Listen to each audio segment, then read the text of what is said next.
How to log into L.L.Bean Credit Card online account.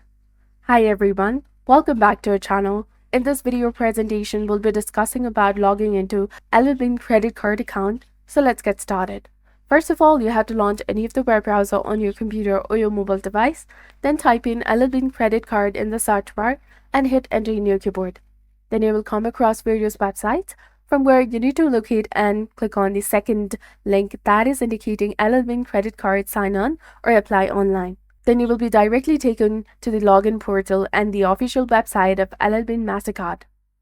And on this page, enter the user ID in the first field, followed by the correct form of your password. And also check this box of remember my user ID if you want this browser or the system to remember your credentials for the future login.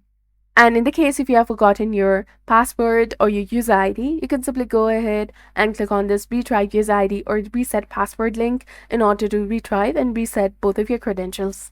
And if you'd like to set up a new account, simply go ahead and click on get started and simply follow the on-screen instructions. After you have entered the correct form of your credentials in the first and the second field, simply go ahead and click on sign in option highlighted in orange color in order to successfully log into your L.L.Bean credit card account online. So this was all about it. If you found this video helpful, please consider leaving a like and subscribing for more helpful tips and tutorials. Thank you for watching. See you in the next one.